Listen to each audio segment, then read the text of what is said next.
Grace Nzula. I am an HR consultant with Atara Solutions.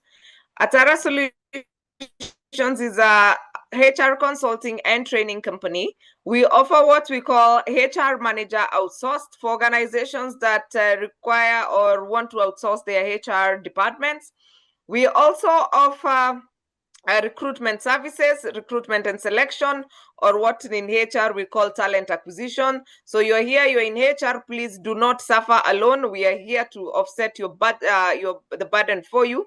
And if you're a job seeker joining us, please go to our LinkedIn page and see the advertisements that we put out there, also on Instagram and or rather Facebook.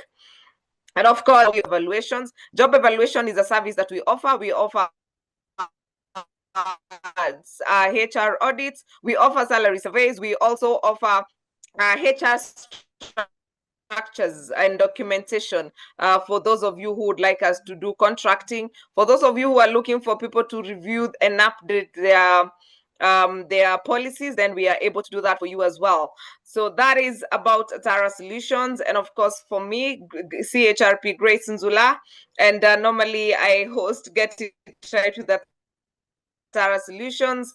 And of course, with my co-host, Mr. Richard, maybe introduce yourself. Good evening, ladies and gentlemen. My name is Richard J. Magoma. Richard J. Magoma is an HR professional. I train people in public speaking so that they can speak eloquently. I also prepare people for interviews. And I also find myself doing MC work. But tonight, we are going to have our good friend Tony so that he can tell us how not to lose your brains if somebody throws you under the bus or criticizes you. How are you, Tony? I am good. I am very well, thank you. Very good. Over to you, Grace. But tonight, we want to explore how to handle criticism. I think, Anthony, one of the biggest challenges that we've had, and every time you speak to leaders, it's sometimes very easy to tell people, give people feedback. And I know we in coaching, we don't like using the word criticism, but there's some that is literally criticism. So, and I'm really excited that we get to unpack this conversation tonight.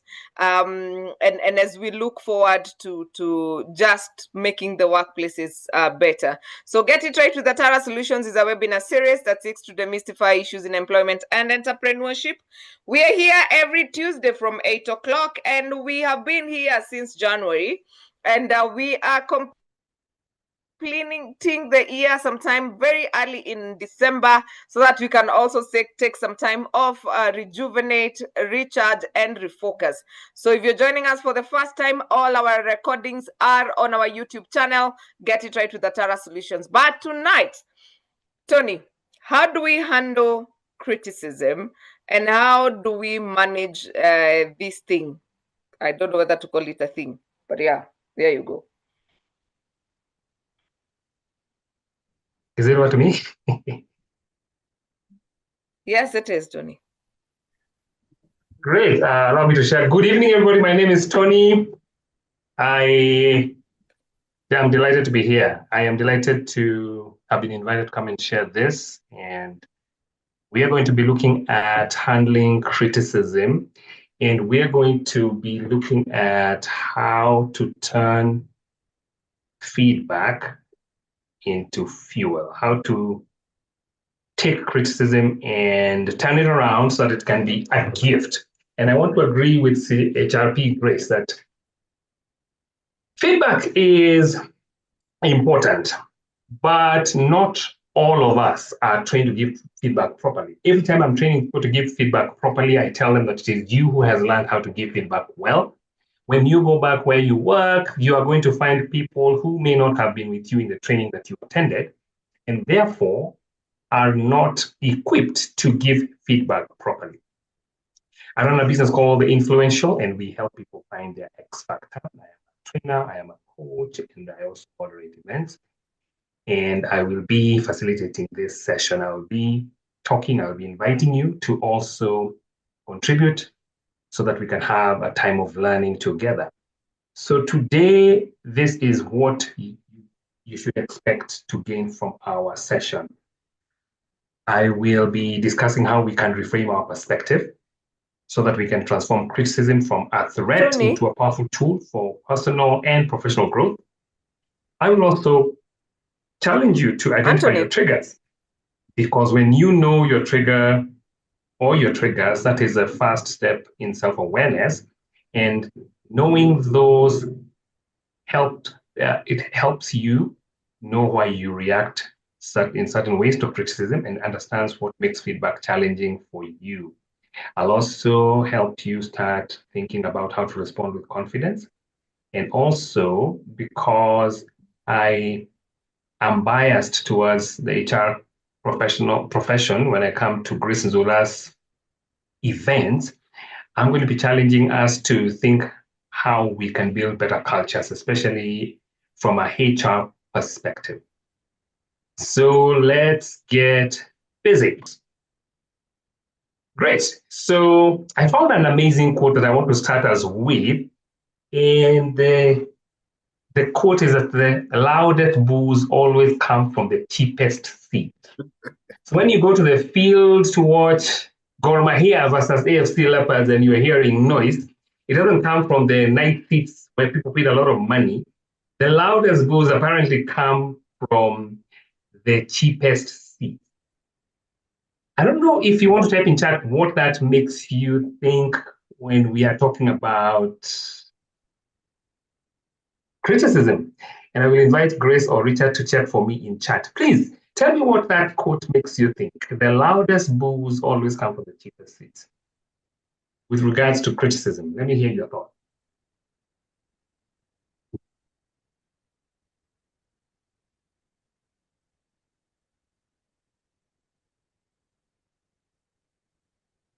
Come on, people, let's hear you.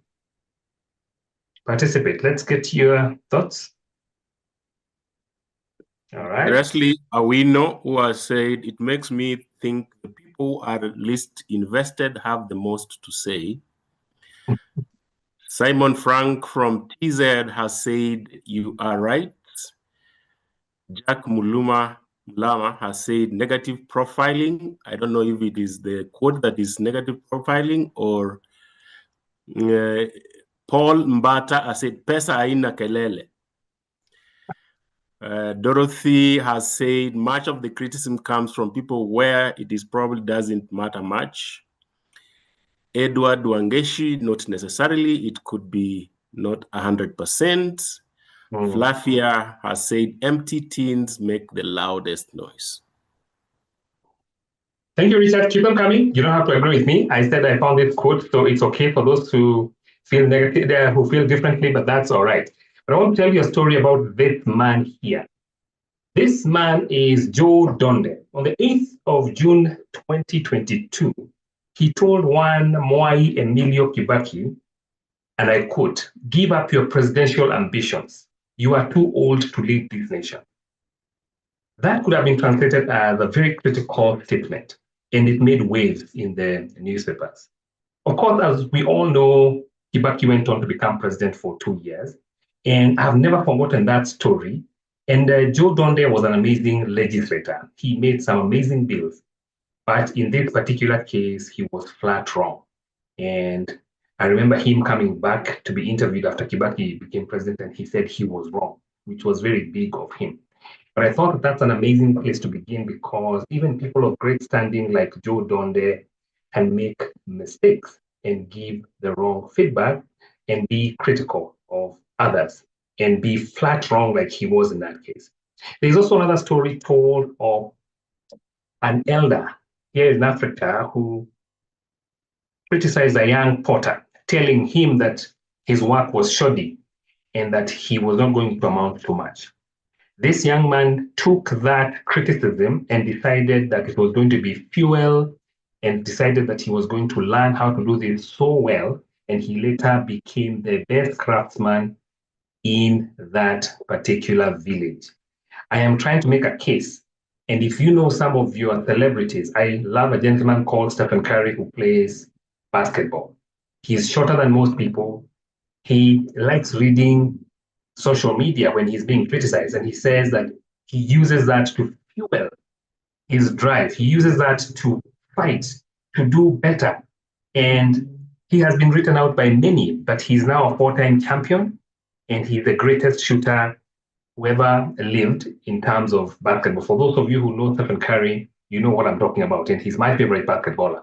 So I'm saying today, ladies and gentlemen, that criticism, which is feedback that is packaged wrongly for the most part, is something that we can use to change our position, to build something better. We can use it as fuel to grow in whatever areas that we are trying to grow in. Even HR professionals who are trained to give feedback often struggle to receive it well. And it's because criticism is not comfortable. But it is absolutely crucial for leadership maturity. So when we are able to take criticism well, then we are growing. And some of the people who, in my view, take criticism well are people in public office. And I'm not trying to be a politician. They take criticism fairly well than the normal people. We sometimes, somebody told us that tusiweke siasa kwa roho, tuweke kwa mapafu. Was telling us to not let these things get into our heart and wear us down too much. Now, I want you to get real and think of a time when you have been given feedback, and let us know in chat, when someone criticizes you, how do you feel? Do you feel defensive? Do you feel curious? Do you feel hurt? Or do you feel something that is not written there? How do you feel when someone criticizes you? I think I feel a combination of defensiveness and curiosity. It's interesting. I feel a mix of emotions. Let's see in chat. So, Mr. Richard, you will check for me what our viewers are saying they feel when they are given criticism. See, I said curious, Pauline Mwashigadi, all of the above, Dorothy, a combination of all. We have Jacinta, defensive. We have heart, there's fear. I feel defensive. I feel very angry. That is a word, Ruth. I can see Shekondu has said fast, hard, then curious. Corinne Rech has said curious. Then we have Catherine said, which one? Heart and fear on what went wrong. We have curious, curious, all of three. So we have a mixture of one or two or three.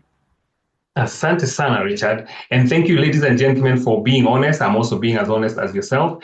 I learned something in a leadership training that whatever is not identified and distinguished runs you. So this is homework that you want to do. You want to know how exactly you feel when you are criticized so that you can know how to respond. So understanding your reaction is the first step to mastering that reaction, to knowing what to do when you are criticized. You need to be self-aware. And if you're not sure which emotion it is, you need to know. And sometimes, depending on who is criticizing you, if you're criticized by someone who loves you, like a spouse, sometimes it hurts more. If you're criticized by people that you don't care about, sometimes it hurts less. If you are criticized on social media in front of everybody, sometimes it feels embarrassing. And people like us who are out there, I am on TikTok and I don't get a lot of my content trending, but I had a video there that did very well. I had forgotten that when you trend, you attract people who are for you and people who are not for you. So I was just there enjoying the views and the likes and everybody saying, yes, keep going, until I started seeing the others. When them ilikuwa character development. But then I remember having a chat with someone telling me, actually, this is good. Because this is the reality. Mambo kwa ground iko hivi. Not everybody will agree with you, and not everybody is going to give you feedback properly. Some are going to criticize you, and some are going to criticize you unfairly. Some are going to do some things that are uncalled for, and such is life. Understanding my reaction has actually helped me to know that if I want to be a public figure, then I need to expect that some people are not going to agree with me. And some of them are going to disagree with me badly. It's still a journey, but I'm seeing some progress because at least I'm aware. I don't know, I hope you can see that very well. There are I put 3 types of criticism, and I'm going to just go through them. One of them is constructive criticism. Constructive criticism is good feedback, feedback that is meant to help you, feedback that we say is a gift, feedback that is supposed to identify something that you are doing well and tell you keep doing that to grow your confidence, or feedback that is given to tell you something that you're not doing so well, which is supposed to grow your competence. That is constructive feedback. We have destructive feedback, feedback that is meant to hurt you, which is we can call criticism, where instead of talking about work, when we are at work, something has gone wrong, I am late, or I delivered poor work. Instead of talking about the quality of the work, you talk about me and my character. It's almost defamation. So destructive criticism is negative, criticism is poor, is wrong actually. Then we have neutral or accidental criticism. This is where somebody does not mean to do harm to harm you, but they end up harming you. And this is where we are navigating. And criticism hurts either way, even when it is constructive, it hurts. And because feedback, a lot of us are not trained to give feedback properly. You find that when we are given feedback, it hurts, and especially when it is constructive feedback. And why does it hurt? Because it threatens our identity. Some of us tie our self-worth with our performance and our competence. So when we are told something around our competence, we feel a certain type of way. I am speaking to you, and just last week, I was doing some training and I extended my training hours by error. I thought that we would finish a process quickly, but my participants ended up taking a bit longer than I had hoped. And I tell you, I felt like my competence was under attack. My co-facilitator kept trying to encourage me, but there's one piece of feedback that was given very well, but it made me feel so bad. So these are things that we have to keep learning as we go. Criticism also hurts because it feels like rejection. Our brains are wired for belonging. We want to be told nice things. So when we are told things that are not nice, we feel like we are being rejected. And feedback can also trigger physical pain because our bodies are interesting. Neuroscience shows that our bodies process criticism the same way we process pain. That's very interesting. So what do we do with criticism? Because it's going to come. How do we respond instead of reacting? And I want to posit that we can try something I'm calling the 4-step framework for inner work. I'm not sure you can see that very well, but don't worry, there are other slides that will be explaining this better. Pause when you are given critical feedback, when you feel attacked. Instead of, our bodies are wired to fight, flee, or freeze when we are threatened. So instead of doing that, pause, breathe, then process what you've just been told. Remember, most of the times, and especially at work, criticism has some truth in it. It is coming from some place. It is someone's truth. It is someone's perspective. So process it and see if there is an element of truth there, if there is feedback in that mumble jumble of negativity that you received. Probe and see if there is a truth. What can you do about it? What can you do about that feedback? And then if there is something that you can do, pivot. I see a hand raised up. Leslie, you want to say something? Leslie Awino's hand is up.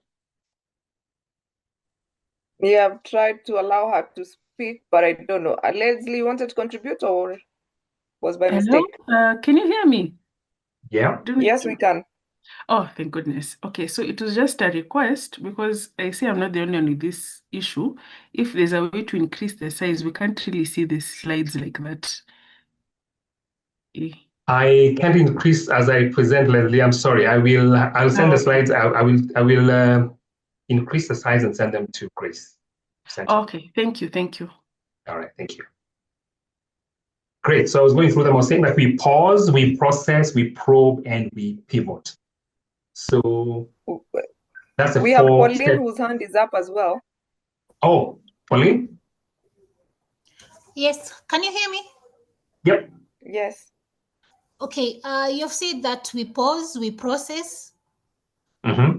for the feedback that we have been given. And you've also said that when you're processing the feedback, most probably there's some truth in it. Yeah. What if the person giving you this feedback has got some malicious intentions to make you feel down and to destroy your morale for the work or the job that you're doing?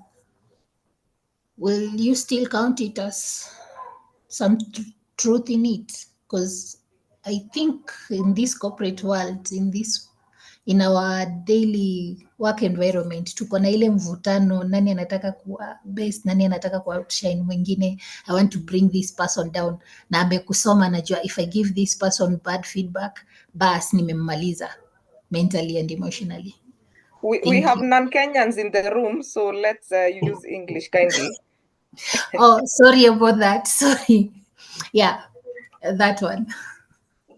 All right, Pauline, thank you. I can replay the question for you for the people that are not Kenyan. So Pauline is asking, what about when someone is just genuine attacking you and you process and you find that there is no truth? So Pauline, I would say that first, I still want to process because there might be some truth. If there is no truth, then it becomes what I had said earlier. It is negative criticism. It is not meant to build you. It is meant to destroy you. It is meant to derail you. So what you want to do is to not take that kind of criticism. You want to have a safe space. You want to have a place that you can ventilate when you have people at work who like putting you down. You want to have a place where you can regain your composure, because truthfully, there are some people out there who are out to get us, people who are not for us. And those people may not give us feedback that we can act on. They are, for lack of a better word, abusive. So that could be termed as verbal abuse or psychological abuse. Flavia, talk to me. Thank you, Tony.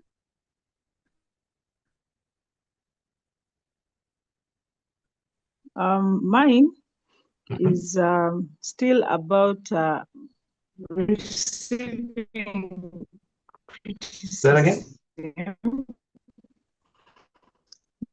Continue. Is incorrect.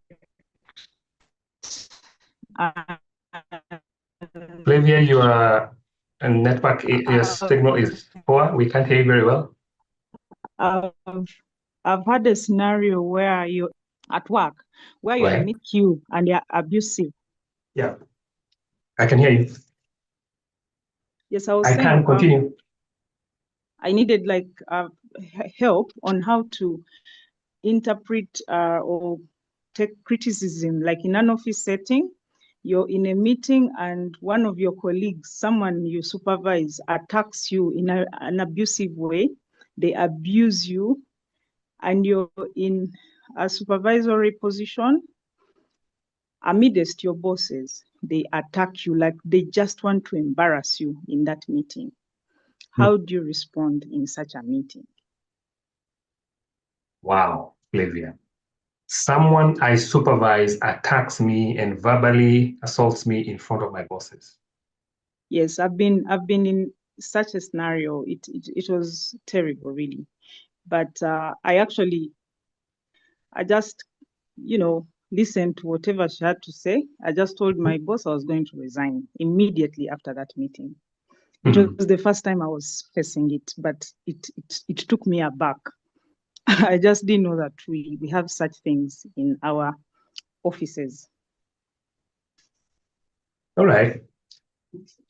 My immediate thoughts about something like that is if someone has the guts to, someone I supervise has the guts to do that I would first wonder, are they enabled? Is there someone in this room who enables them to behave like this? And I would challenge them in that space why they are being disrespectful, because they are being disrespectful. And I would also, I don't know the extent of your authority in terms of discipline, because that is wrong on many levels. Because I'll check the policy on what I'm allowed to do when people do that, and also check in with my superiors because they witnessed it as to their thoughts about something like that before moving forward. I would try very much to not get emotional, but I can understand where you are coming from. If this is enabled, allowed by someone just because of some feeling some way, I would also not want to work in a place like that. I had seen another hand go up. I don't know, Flavia. I don't know that you still work there. I don't know what happened. Was there action taken on this person? Your feedback has helped. I just made a decision and I resigned. But to be honest with you, the resource was being backed up. They were related to the business. So, I mean, the option was for me to get out.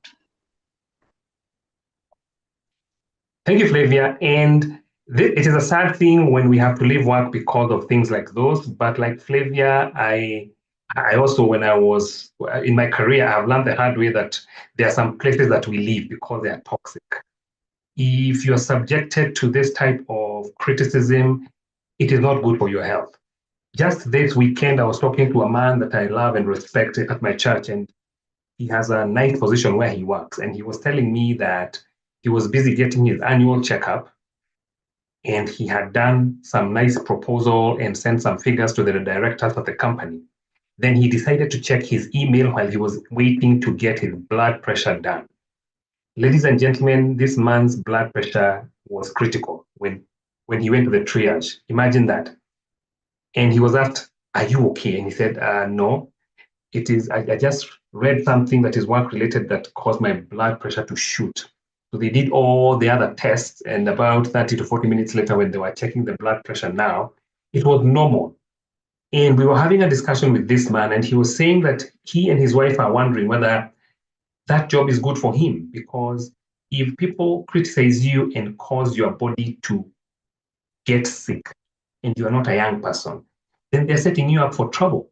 And he gave me an example of his friend who works in a similar position who was always stressed by this negative criticism, so stressed that he ended up damaging his kidneys. Now he can't take some medications because the kidneys don't work as well as they could. They ruptured something. And if there are medics in this house, they can corroborate what happens when we are so stressed that we rupture something around the kidney that doesn't heal quickly. So this man is always on meds. And I was in shock, honestly, that people have a lack of emotional intelligence to this level, that you are stressing members of staff and giving them lifelong problems. It was a sad story, honestly. So like Flavia, we should not allow ourselves to be in places which are going to kill us, for lack of a better word. Allow me to go on. And I will answer some questions at the end of this as well. So I'm so sorry, I was not able to finish editing my slides. It's been a long day. But the 4-step framework is really about growing your emotional intelligence. Thank you for the appreciation. I'm seeing some appreciation there. The 4-step framework is about growing your emotional intelligence. And ladies and gentlemen, if there is one thing that we can't stop working on is our self-awareness, so that we manage ourselves, and then managing our relationships with other people. Ruth, I see a hand up. Go ahead. Ruth Nawile.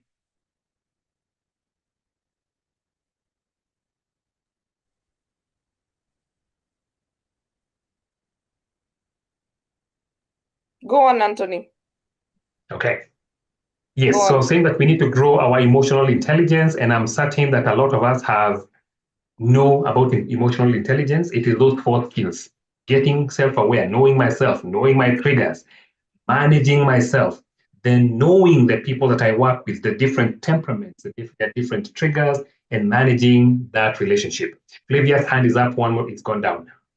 So knowing the people I work with, live with, the people that are around me, different types of people, being really aware about other people and how you come off towards them, and then managing those relationships. So I'm going to start by challenging us. The next slide is going to be a bit of a challenge because it says we want to learn to respond with grace and power. And this is not Grace and Zola. We want to learn to be gracious. We want to be more gracious. I'm glad that we know grace. We can tap into grace. We want to thank people before we think. And I'm not saying, and you don't have to say thank you very much when someone tells you something bad. Appreciate their perspective in your own words. You don't have to use mine. And before you flee, freeze, or fight, appreciate that they have let you know what they think about you. Where you can, ask for specifics. Try very, very much to depersonalize this story. Focus on behavior or outcomes, not self-worth. It's not about the work, not your value as the person. Depersonalize it. And then respond. Don't react. If you are able to go these steps, you breathe in, you de-escalate it, you can be able to respond without too much emotion. So I'll go back again. I'm not saying that you thank them and that you are all happy that someone has told you bad things about you. Actually, it's a gift because you get to know what they think about you. So be thankful that you know that. Appreciate their perspective. Ask for specifics. Can you help me understand what led you to that view? If possible. But this is a good framework. And I've been learning how important it is to have plans. Even if when you get into the fray, the plan is knocked out, and it's better than not having a plan in the first place. So this is a framework that also helps you build your emotional intelligence.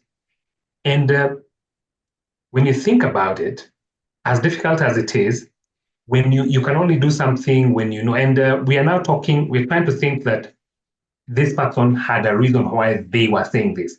Because if it was negative criticism, the one where somebody seeks to destroy, then this may not apply. It may not apply. You're not able to thank them. You're just thankful that you know the way they think about you. If you are able to have a one-on-one with them, you can ask them to give you specifics, and they may not have specifics because they are thinking this, and it is born from you don't know what. And if you are able to depersonalize it, you can. Let me tell you a true story. When I was employed, this is a true story. When I was getting married, and I've been married for 20 years, 20 years ago, when I was getting hitched, one of my leaders, the one who was supposed to sign my leave form, refused to sign. And you know, a wedding is not something you can postpone at you tell the caterer and everybody else and the pastor, the minister who is coming to officiate, I don't have leave. Can you come next Saturday? It's not something you can do that. And I've been planning this thing for years, for a year. I had invited everyone. Lucky for me, because I had known that this person might do that, I had gone over him and told his boss, if this happens, I'll come to you and I will ask you to help me. This is a true story. And when he refused to sign my leave form, I went to his boss and told him, remember 6 months ago, I came to you and I told you that this might happen. So I do know what I have been where Leslie is, where people are just malicious and there's no reason to why they're doing some of those things. It was against policy what he was doing, and that's why his boss allowed me to go. And my leave form was signed while I was already at home. So this is at an individual level, what I'm challenging us to think. We'll be thankful, we ask for specifics, we depersonalize, and we respond and not react. But at work, I am challenging us, and especially the HR people, to create culture that helps us handle criticism well. Pauline, go ahead. Well, okay, what if you have done all that and still you're being viewed as the person who has a problem, a person that has got attitude, because since you have thanked them and you have said, okay, I appreciate your feedback, but let me reflect on it. But they turn it around and say, okay, see your response, you You've got attitude. Why are you responding to this? Why are you reacting this way? But for you, you know very well you are trying to handle the issue or the feedback in a graceful manner. What do you go from there? How do you respond? Because right now this is like somebody who has cut your legs for you not to be able to express. Thank you very much. Okay, Yeah. sorry, Pauline, go ahead. It's okay. Yeah, I'm done. Yeah, asante sana. Thank you, Pauline. I hazard to say, I began by saying that criticism, we looked at three forms: the constructive, the destructive, and the accidental, that one. So we are not blind to the reality that some people are just mean and they're out there to hurt us.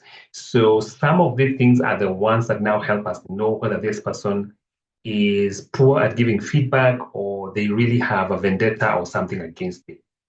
Because if I am doing all things the right way and they are still attacking me, it is fair to think that their attack is personal. I would, however, check in with other people because as a human being, I am also biased.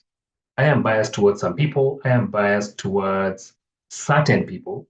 So sometimes I could have a blind side. So I would not rely on my own conclusions alone. I would welcome a view from somebody else, someone who is I can trust, someone who is fair, someone who can tell me the truth because they care for me.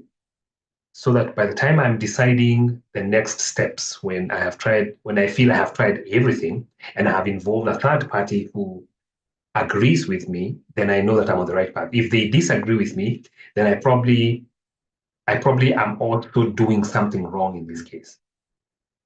I hope that helps, Pauline. Yes, it does. Thank you. Great. So I was talking about HR being a role model, creating a culture that handles criticism well. And how, as HR professionals, we can do that is by modeling how to handle criticism. So responding to feedback, whether from leadership, peers, employees, it demonstrates what's acceptable, what's encouraged, and being vulnerable at the top gives permission for honesty throughout. So modeling that it is okay to give feedback. That is creating a culture of giving and receiving feedback. So as HR, as leaders generally, we can demonstrate that to receive feedback and to give feedback. Then by doing that, we normalize feedback loops because we take it and we also give it. And then training people how to give feedback. One of the easiest ways I was trained how to give feedback is called AID, the action that you want someone to correct or the action that you want to celebrate, because feedback is both positive, it's also constructive. So the action that I want them to correct or the action that I'm celebrating, the impact of that action and the deed that I want that person to do. So if this person is a great communicator or they saved the day, I tell them your actions or your communication, your presentation was amazing. It is the reason that we got that deal. In future, please keep doing that. And if you can teach other people to present like you, please do. If someone comes late all the time, you tell them your lateness, the action, is causing other people to have to fill in for you. That's its impact. So in future, you need to come on time, or there are consequences that are negative because of your lateness. Action, impact, deed. I love that way of giving feedback. So we train people to give feedback so they don't attack others, but they give feedback. We shift to feed forward. So it's growth. It's growth. And when we teach our people to give feedback properly, we are going to start creating a culture of feedback. Pauline, your hand is still up. You have something to ask. It's gone down. So what's your path forward? How do we go from here? I posit that we want to reframe criticism. And I'm careful to talk about the positive criticism, not the destructive one, because the destructive one tells us that something is wrong with this place, with this person. So we need to do something about it.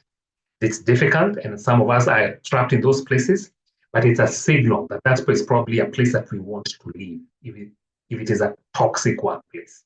And I for one would be I'm a huge proponent of people not staying in toxic workplaces, because it's not good for you in the present, it's not good for your family, and it's not good for you later.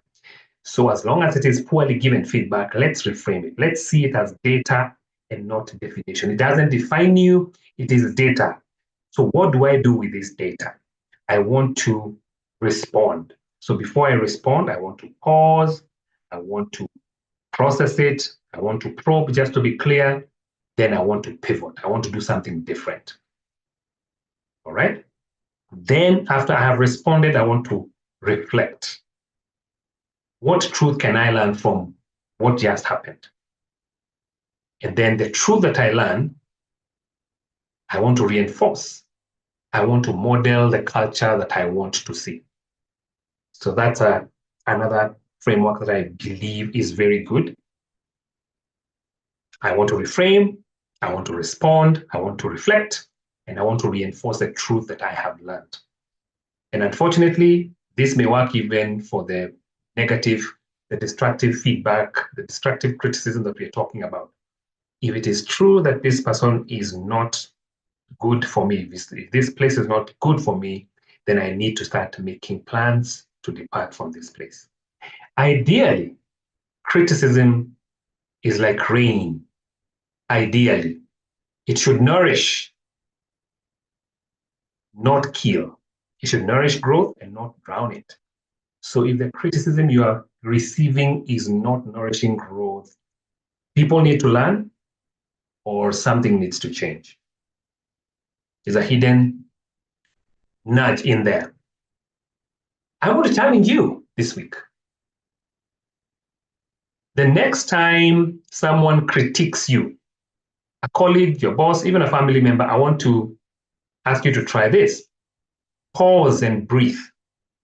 And there are many techniques that you can use just to try and calm yourself down.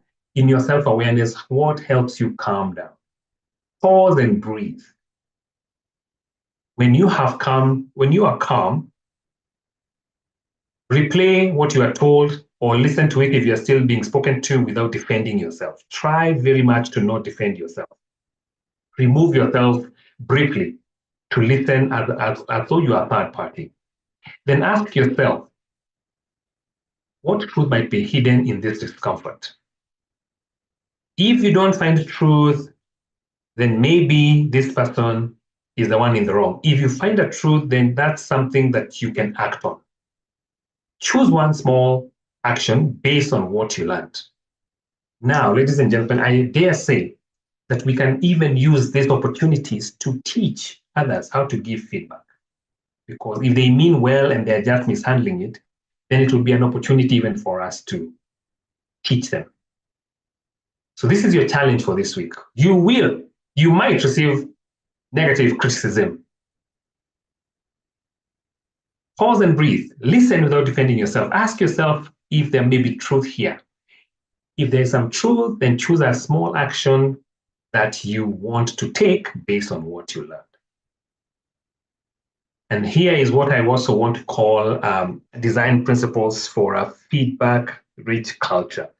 If we are all trying to build a type of culture, I want to give you some metaphor that I think to some degree help us to deal with this negativity every once in a while. Clay, let's look at a potter's touch. Like clay shaped on a wheel, criticism can mold us, sometimes uncomfortably, but into stronger, more refined versions of ourselves. Think about Gogewa Thiong'o. Think about Nelson Mandela. These are people who went through a lot of criticism. One of my favorite people is Wangari Maathai. She went through it as well. So these people went through a great deal, but it molded them to whoever they became. the blacksmith's fire. Heat and pressure don't destroy metal, they strengthen it. Feedback, even when it burns, can forge resilience and excellence. The buried seed. Growth requires being buried in darkness before breaking through. Criticism often feels like a burial, but it's actually preparation for a breakthrough. So criticism may be painful, ladies and gentlemen, but this principle can remind you that it's for a season, and that the sooner rather than later you're going to break through, you're going to flourish. I want to end with this quote from Albert Hubert. He said that the final proof of greatness lies in being able to endure contumely without resentment. So in another one of his quotes, it is written, to endure criticism without resentment. So he was saying that that's a sign of greatness. I watched a video of Obama being heckled, and I challenge you to look at that. He displays great emotional intelligence. The president of the United States at the time, he was being heckled, and he would respond with such poise and class and emotional intelligence compared to Donald Trump. I watched Donald Trump in his first term as president being heckled, and it is day and night how the two of them would handle hecklers. So my challenge to you is this one, that as you lead with the courage to hear, that you will lead with the courage to hear hard things, the wisdom to discern the truth, and the grace to grow from every word spoken to you, whether that word is nice or not. Asante sana. Hiyo ndio information yangu. Thank you very much.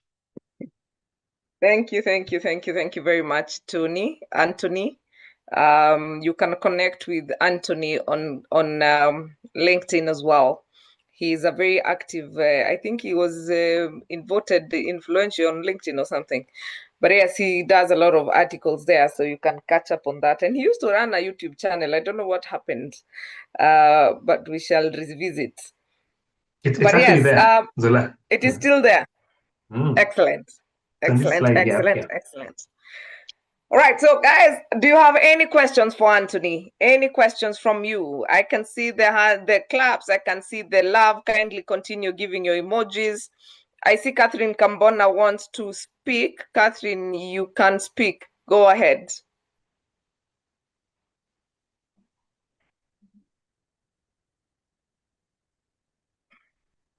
Sorry, I was reacting to his presentation, so I'm pulling down my hand. Apologies. All right. Okay. Understood. So thank you very much. That was very, very amazing. And yeah, there's a question here, Anthony, that says, you mentioned about destructive feedback. My question is, how do you differentiate between constructive feedback and unhelpful criticism? And are there some professional ways to follow up after receiving feedback to show progress? An amazing question. When you take the feedback through the steps we've taken to find out, especially to find out if there is a truth in the feedback. And please remember this, that not everybody has gone, even if you know how to give feedback well, not everybody that you work with, not everybody that you love knows how to give feedback properly. So you will get feedback that is meant to be good feedback, but it is very critical. It could have a truth, but it is said badly. So the wisdom here is to pause, is to look for the truth there. If there is a truth, then that is constructive to some degree. But there are people who are character assassinators. They spread misinformation, or the other bad one, malinformation. In fact, malinformation is just on purpose. They want you to look bad. So that one is negative criticism. It's the wrong type of criticism. Those are people who are out to get you.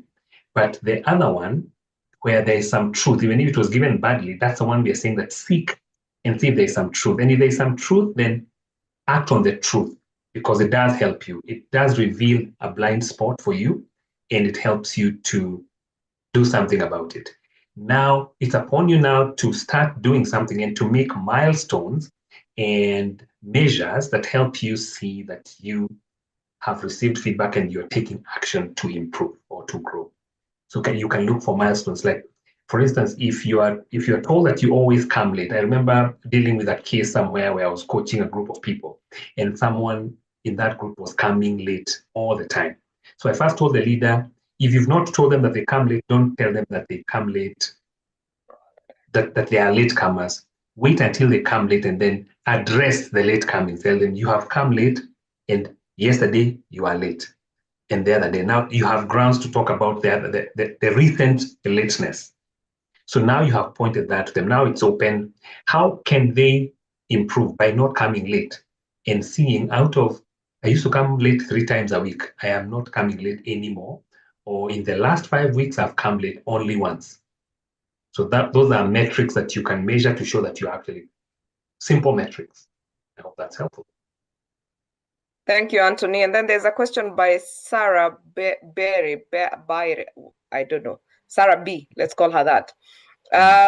Please help me with this. What if the person a leader chooses to give them feedback is someone they trust, but that person is not genuinely helpful because they have already studied the leader's personality and tend to mirror their energy instead of being honest? In such cases, the feedback becomes more like flattery rather than constructive criticism. How should a leader handle this one? All right. Another very good one, and I hope I got it correctly. We are talking about the secondary person who we went to, and this person is also an ally to the boss, so they are giving you the same feedback that you're given because they don't want to be against the boss. In my view, I would actually look for another person. And again, I think it's a call for us to be robust in our networking. If I work in this place, I want to have 2 people at the very least or more that I can confide in, 2 people that can tell me the truth or more. Ideally, I challenge people to build strong networks where they work. You don't have to be friends with everybody, but you spend so much time in those places that it would be of great importance to have good friendships there. Friendships of people that care for you and what happens to you. Because if you have those, then you can get real help. If you don't have those, then you're not doing very well, and that can come to bite you. And I have been a victim of that. I didn't have too many friends, so at some point I had limited places to get feedback. And when I learned that, I started to cultivate some friendships. And eventually I left that place where I didn't have very many friends. And in the new place that I went to, I cultivated better friendships because I had learned from my mistake. It's important. It's important to have friends who can tell you the truth. That would be my challenge for that person. Yeah. That's true. And Claudia is saying, how can you help those who don't know how to give feedback immediately? Those ones who don't know how to give feedback. I gave an easy way, AID, action impact. If you look for ways to give feedback, there are many ways to give feedback. The one way that I would advise people to not use is the old sandwich method, where let's say that I want to tell Richard something that I think he needs to work on. So I start by telling him something good about Richard. Richard, you're such an amazing moderator. Then I tell him I hide the feedback in there. But Richard, the joke you made about Kikuyus, I'm a Kikuyu, it hurt me, nini. Then I say, lakini Richard, ninajua wewe si mtu mbaya, nini. So Richard may not even get the feedback. He gets confused. What am I saying? Am I saying he's a good moderator, or am I saying that his jokes are good, or am I saying that they are bad? It's not clear. So we should separate the feedback. If I want to commend Richard for his amazing skills, I just talk about it. If I want to tell Richard that the joke could have gone south, I tell him that. But I tell him in a way that he is actionable. I tell him, Richard, the joke that you made about Kikuyus made me feel a certain way. And you're my friend. I know that you don't hate them, but I felt a certain way. And I wondered, what about the people who don't know you? So in future, I would not give a joke like that. I would, I tell him what to do. AID, action, impact, deed. Then I would challenge this person to practice doing that. Address the action, address the impact of that action, and the deed is what you want this person to do going forward. Keep practicing. You can be coached, you can be trained, but even with the framework alone, you can keep doing it and grow in it. Action, impact, deed. I think I should put it in chat. Yeah. All right. And Leslie is saying, how do you catch yourself when you find yourself responding in a phoning manner after receiving criticism? I'm not sure I have the tools for a more measured response. And David is saying, we have bosses who everything negatively criticizing, and then you later learn that they are only criticizing you so that you don't request for support or criticism or facilitation. Your comments, Anthony. About the boss, I missed the one about the boss. I was writing them down. Okay, so how do the boss who criticizes you negatively all the time, and then later you learn that the criticism is so that you don't request for support or facilitation? Interesting. For the person without the tools for measured response, please get the tools. Get them. Get trained. Get a coach. But first and foremost, forgive yourself and empathize with yourself. You're a human. It is humans who do those things that you do. Empathy, before you give it to others, you need to give it to yourself. So empathize yourself and begin by accepting that you are capable of learning and improving and growing, and then start slowly. Start slowly. We all can grow. I am a person who was not a very good listener, like a poor listener. I couldn't wait to speak. Then I learned to coach. And the proof is in the pudding. My wife thinks I can listen. So hata watu wengine wakisema aje, kama wife mwenye ninaishi na yeye, mwenye nilikuwa sisikizi kitu, anasema ninasikia. Sorry, let me go back to English because of the people that are not here. I wasn't listening to my wife. She says I listen. Where I listen now, ladies and gentlemen. So we can all learn. And I am one of those guys. So that's this person who thinks that way about themselves. We can grow. I am proof of those things. And I know other guys. Then for the leader who is, so I'm hearing this, I'll act like a coach. What I'm hearing in this situation is that you feel your leader is criticizing you because they don't want to support you. I'll challenge you, first of all, to do a bit of research. Someone impartial, to find out whether your belief is true. And then, if it is true, my challenge to you, and this is only a way, you can find another way, I would talk to another person of his level. If all else fails, I would look for a person I can trust at his level to be my intermediary. Say I'm struggling and I would like to help. I would like to get some help. I would employ someone who can speak to him at a peer level. I'm not reporting him. I would phrase it like that I need his support or I need his help, but I am afraid to ask for it. Can you mediate? I would employ the help of a mediator because I need my boss. My boss is the one who will do my appraisal at the end of the year. So if I am able to show him that I'm on his side, it will be great. But remember, I'm the same guy who said that if a place is toxic, you don't need to stay there. You can move. I will always put that disclaimer there because your health, your wellness is greater than the jobs that we have, ladies and gentlemen. You're correct. And I think more, is it okay for a leader to criticize in public by mentioning names and mistakes even during meetings? I think Tony already answered that, especially in the presentation. Face this, okay, fine. Richard, anything from you?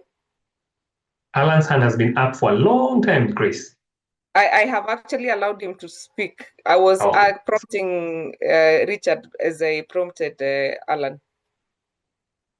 Ladies and gentlemen, thank you very much, Tony. And the question that I could like to ask you, Dr. Carol Dweck has written a very good book on growth mindset. What do you think people should pick from the book Growth Mindset so that they can be able to handle criticism? Because sometimes we grow out of being criticized. And as you said rightly, some people are defensive. So how can we use growth mindset as one of the tools for us to grow and become better? Thank you, Richard, my brother. That's a fantastic question. Growth mindset for me means that I'm always open. I am a learner. I may be gifted. I may be very, very good in one field, but growth mindset means that I can always learn from people, and especially people in different fields. So for us, when we receive criticism, you may be very, very, very good at what you do, but there's always room for growth, always room for growth. So my thinking is the opposite of growth mindset is a fixed mindset, thinking that I have enough, I've done enough in this field, I can't learn anything. So my challenge to me and to everybody here is to have a growth mindset, receive criticism because it will come, and then seek out what in there can help me grow. Because like we are saying, if there's a truth, if there's something that I can act on, it means that it has opened a blind side that I didn't have, that I didn't see. And now it has given me a chance to grow in that area. Even if the feedback was given badly, it has opened my eyes to something that I was blind to, that I should do something about, and that will help me grow. And probably the last question, Tony. Sorry, Grace. There are people who are used to this thing. I spoke my mind. They love this. Comment on that. They love criticism. they are. I spoke my mind. They are. You get my point. Yeah. I get your point. I'll answer it two ways. People who say I speak my mind, I tell it as it is. I challenge them. Can you take it as it is as well? Because a lot of us say that I dish it out. And I have to, can you take what you dish out? And it is sad because there's a lack of emotional intelligence there when I say that that's how I am.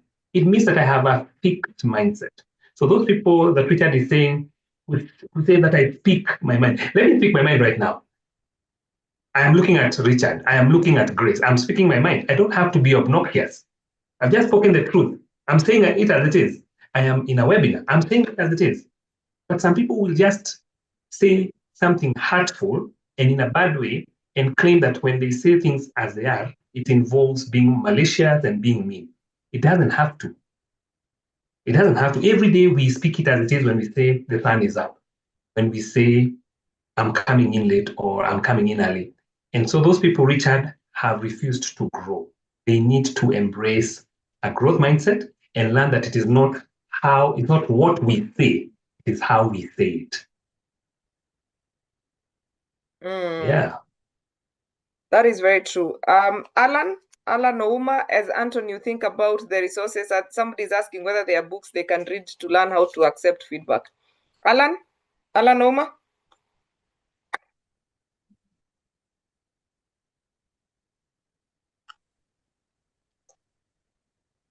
Thank you, Tony. Thank you for this wonderful session.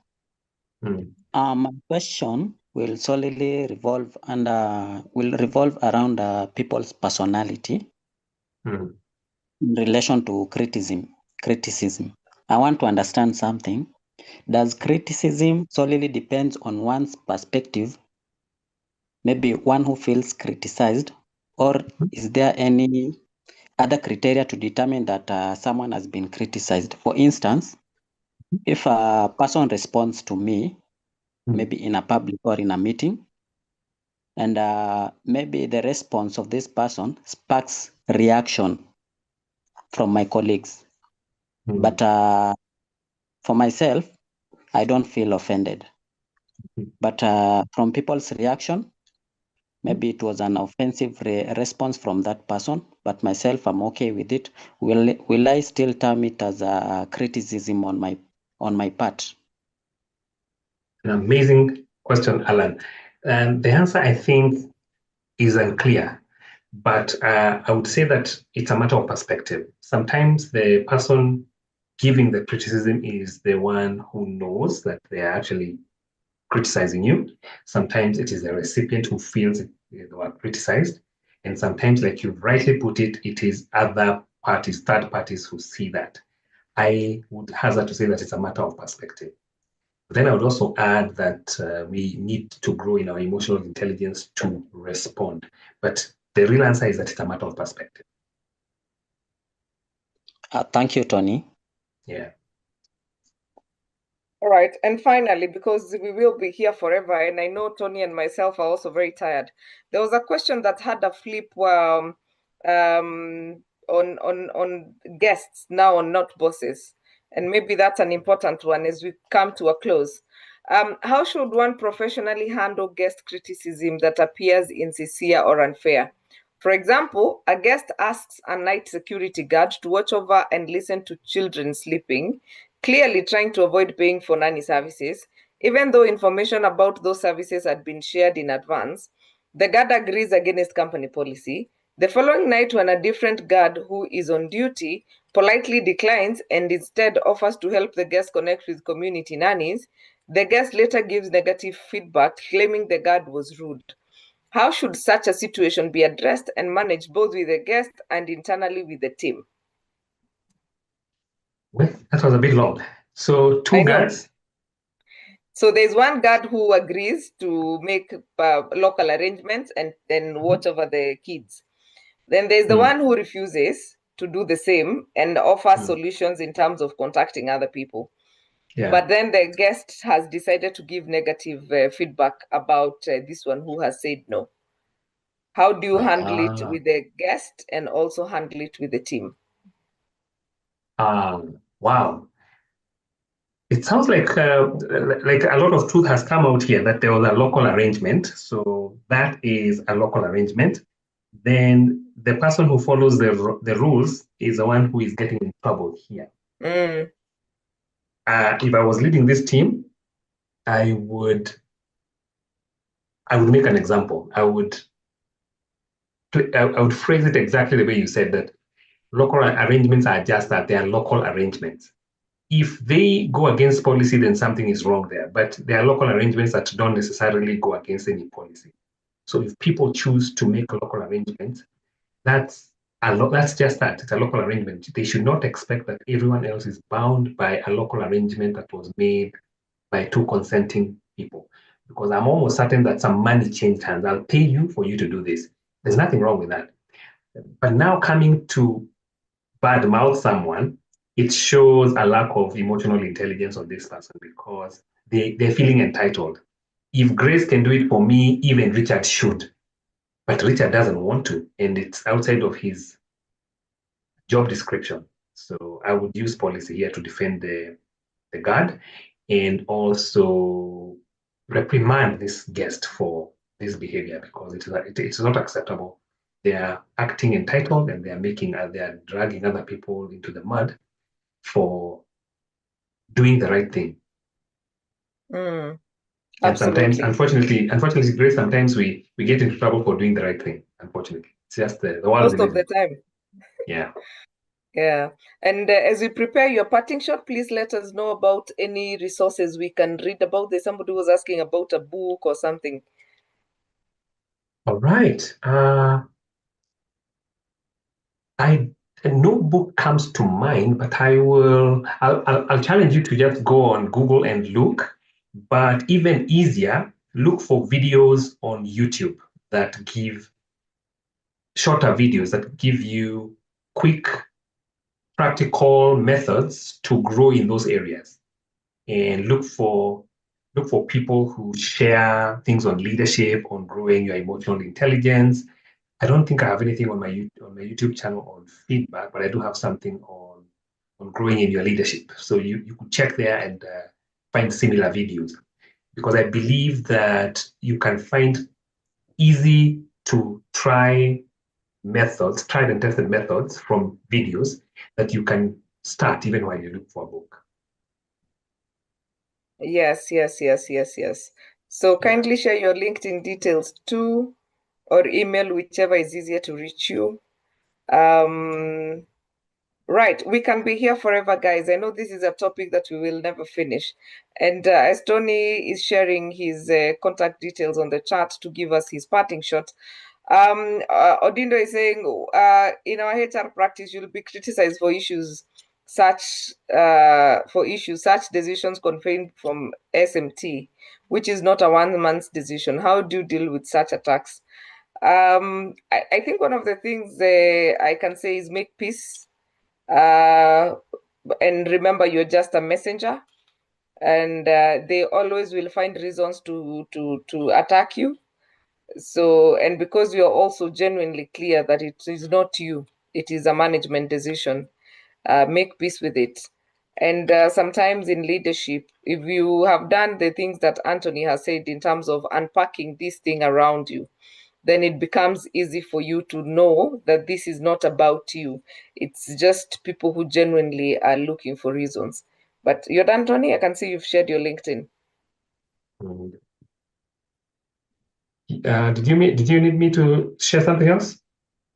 Your parting shot. All right. My parting shot. I would say this, that as human beings, we are complicated, and we are going to offend each other, and we are going to be offended by other people. So criticism is something that we are going to have to deal with. I learned two words that I believe might help us as we're ending this. I learned that the word decide has the same etymology as the word suicide, genocide, infanticide. The side in decide is killing. So you have pros and cons of, say, a workplace or a relationship. And to decide, you kill one. You kill the pros in favor of the cons. So I love this woman, but she keeps hurting me, but I love her too much. So I kill the negatives and say, I'll stay. So I stay because the pros are for me or the cons are for me. So you kill one and you go with the one that is stronger. Choice, on the other hand, has a stronger etymology. It means that I know the pros, I know the cons, I don't care. So I make the decision despite. So decide, I make a decision you move forward because of. There's something in it for you. Choice, you move forward despite. And a very good example is our Gen Z.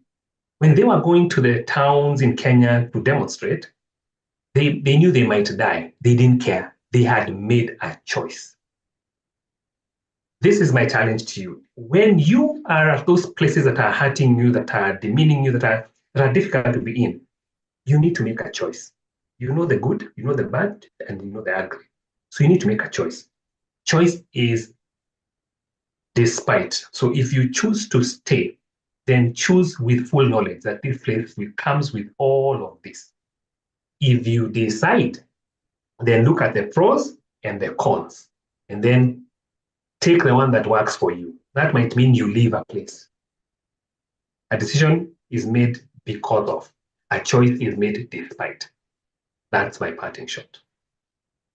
Excellent, excellent, excellent. And Anthony, thank you so much. Always a pleasure having you on Get It Right. You can catch up with Tony's other videos on our YouTube channel.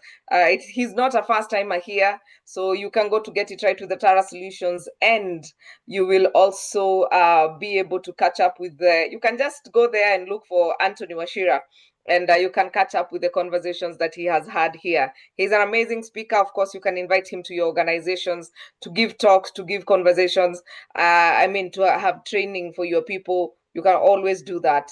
And of course, you can book a coaching session with Mr. Anthony Wachira from The Influential. And Paul has shared the link to our YouTube channel. I think we also need a session, Healing from Negative Criticism. Richard, you can keep a record of that. And that is a program for 2026. We shall need to do a continuation. But we shall be here next Tuesday. Guess what? On the 19th of November is International Men's Day. So on 18th, Tuesday next week, we shall have a conversation around International Men's Day. So keep it here, come here. And this is not for men only. women, when we are doing our things, we expect men to come and learn so that they can understand how to deal with us. Please, when we are addressing men issues, come also and learn how to deal with men, because the society is only balanced because we are all coexisting and shining together. So next Tuesday, we shall be having a conversation around International Men's Day. We have amazing lineup of speakers, and definitely you will get it right. And of course, if you have joining us for the first time and you want to keep tabs on what's happening on Get It Right with Atara Solutions, you can join our YouTube, WhatsApp page. And that link has been shared there as well. Please join us, and that's where we share flyers and links to connect as well. And of course, please follow us on Instagram at Atara Solutions, like our Facebook page at Atara Solutions, connect with us on LinkedIn at Atara Solutions, and of course, subscribe to our YouTube channel, Get It Right with Atara Solutions. And as you go, please learn and keep practicing. It is about practice, being comfortable with receiving both positive and constructive feedback. In short, what you are not letting go, you are choosing. Thank you for that summary. So thank you very much, guys. We really appreciate you, Richard, and the entire Atara Solutions team. Thank you for making this happen. Anthony, be blessed. May this open more doors for you as well. It's always a pleasure having you on Get It Right with Atara Solutions. And to you, our audience, we cannot do this without you. Thank you so much. And with that, we call it a night. I apologize if I did not ask your questions. It's 9:20. We really need to go and sleep, really. Some of us have not had dinner, so thank you so much. See you next Tuesday, same time, same place, for another amazing conversation.